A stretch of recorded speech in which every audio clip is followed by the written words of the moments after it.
Hi and welcome to music-prof. In this video we're going to look at how you can get started playing rhythm guitar. Now the techniques and the chords that we're going to use are equally suitable for acoustic or electric guitar, for playing on your own or playing in a band. If you're an absolute beginner, that's fine, but if you've been playing the guitar for a little while and you just want to extend your range of chords, then this should be useful to you as well. Now, let's have a look at the first chord that we're going to be using. This is a chord of G major. Now you can see that this is what we call a full chord, and in this video we're also going to be looking at what we call abbreviated chords. Okay, so this is the abbreviated version of the G major chord. Basically, the only difference between the full chord and the abbreviated chord is that in the abbreviated chord we only strum 4 strings. In this case, with the G major chord, you can see that it makes the chord much simpler because the first and second fingers aren't required. You just got your third finger on the 3rd fret of the first string. So why do we have the abbreviated chord? Is it just to make it easier?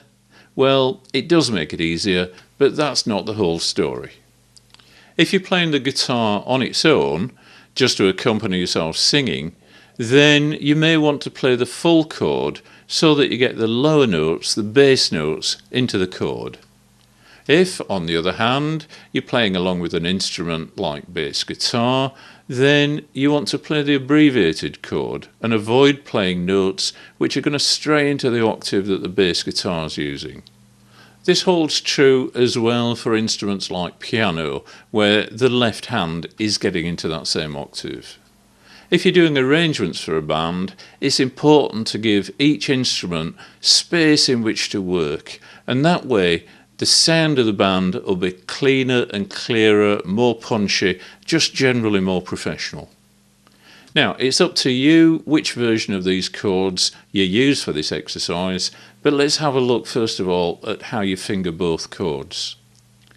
Now, on the graphics, the circles show you where you put your fingers, and the number in the circle shows you which finger you should be using for that string. Okay, so let's have a look at the full chord in this photograph.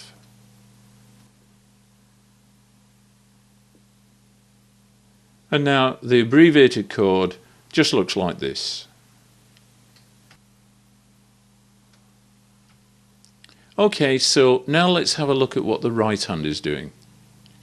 To start with, the right hand is just going to strum downwards across the strings, either 4 strings or 6 strings, depending on which version of the chord you're using, and we're going to try and strum 4 times for each bar of music.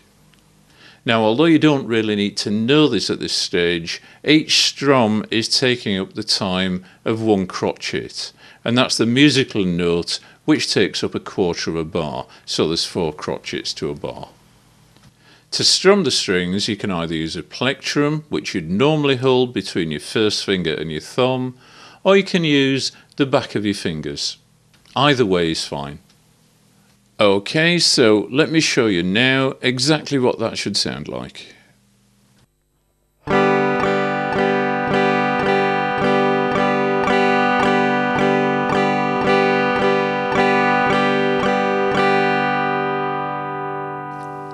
I was actually using the abbreviated version of the chord there, and if you're an absolute beginner, then that's the version that I recommend that you start with. What I suggest now is that you pause the video while you try doing that yourself.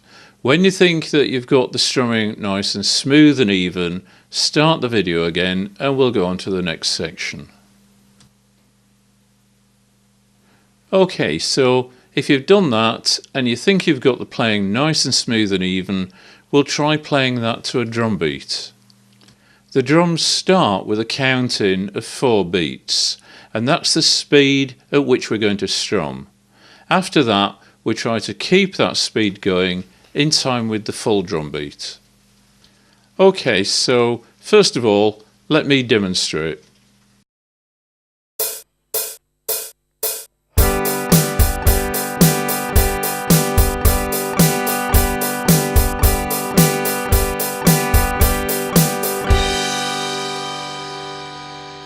Okay, so now it's your turn to try that. I'll put the drum beat on again, listen for the 4 clicks of the counting, and then try and strum at that speed until the drums finish, just as I did.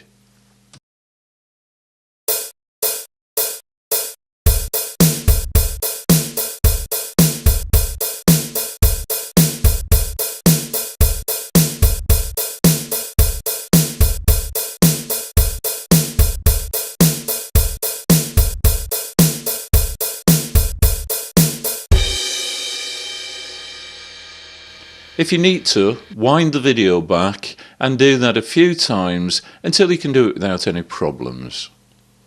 Okay, so now we're going to have a look at the next chord. This is a chord of C major, and this is the full version. You can see from the graphics that it doesn't look easy. Let's have a look at me actually playing this chord. Okay, so now let's have a look at the abbreviated version. Now, straight away, this looks easier. Let's have a look at me playing it again. Okay, so decide which one you're going to go with, and now I'll put the drums on again and try strumming that chord just as you did with the G major chord. Okay, here we go.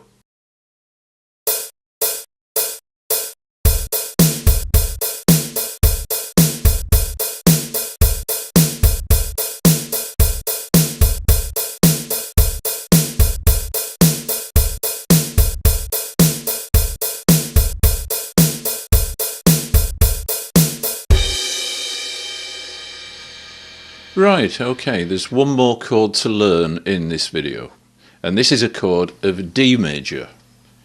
Now, the D major chord is exactly the same whether you're playing the full version or the abbreviated version. The only difference is really the number of strings that you're going to strum. In the full version, you strum 5 strings because the note on the 6th string doesn't fit in with the chord, and in the abbreviated version, as before, you just strum 4 strings. Okay, once again, let's have a look at me actually playing the chord.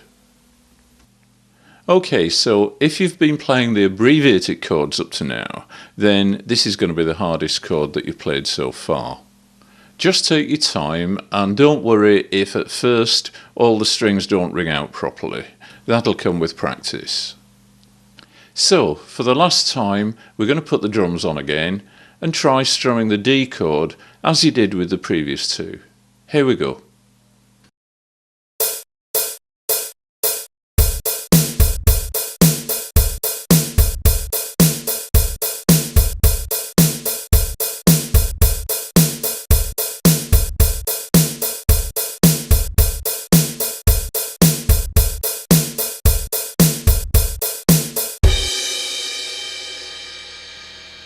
Okay, so what we're going to try to do now is to change the fingering between the 3 different chords. What you should try to do is to pick one of the chords and strum it once, then move on to either of the other 2 chords and strum that once, and then keep changing the chords at random each time, just strumming each chord once. At this stage, it doesn't matter how long it takes you to change between the chords. It can be as slow as you want. What you will find is that with practice, this speeds up so that you can make the changes quite easily. Okay, so let me play a little bit of this to show you exactly what I mean.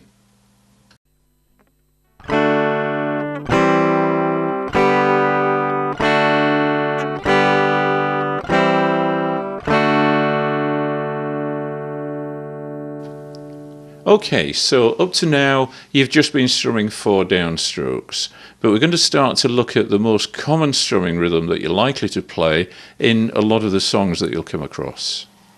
In musical notation, you can see it consists of 2 crotchets and then 4 quavers. There are 8 quavers in each bar, and so 2 quavers takes up the time that 1 crotchet took up before. Now, the easiest way to play the quavers is to play a downstroke followed by an upstroke. If we were going to count this, it would simply sound like 1, 2, 3 and 4 and 1, 2, 3 and 4 and, where the 3 and 4 and are the quavers. Okay, so let me demonstrate that now with the drum track.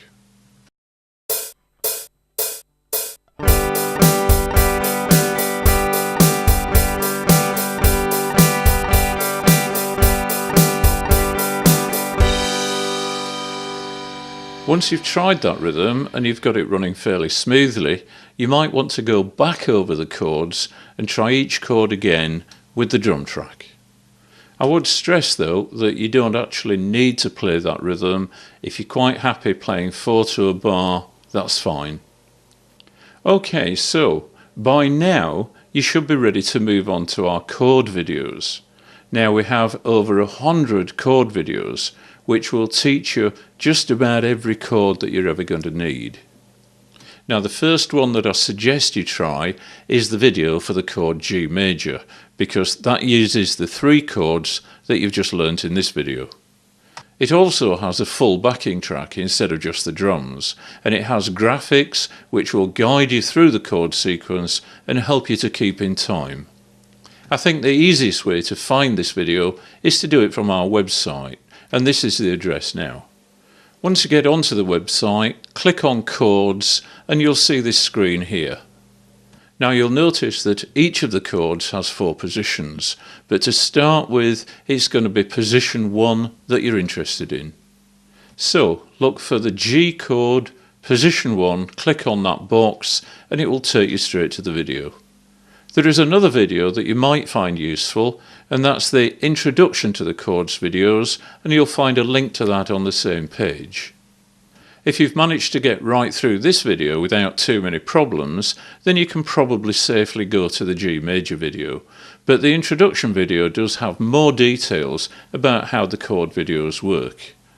Certainly, if you're hoping to progress to positions 2, 3 and 4 in the future, then at that stage it's probably a good idea to watch the introduction video. Okay, so it's unrealistic to expect anybody to learn all these chords straight away. What I recommend is that when you're looking at a song and you look at the chord chart, if there's some chords in there that you don't know, you look up the videos for those chords, learn how to play them, and then you'll be able to play the song. So I hope you found the video useful and that it helps you to play all the songs that you want to play. Whilst you're on our website, you may notice that we also have videos for lead guitar, and we have backing tracks that you can use to practice guitar solos too. If you want to keep up to date with all the new videos, then possibly the best way is to subscribe to our YouTube channel, and then you'll get notifications as we post them. Okay, so from everyone here at music-prof in York, England, thanks for looking in, and we hope you have fun with your guitar playing.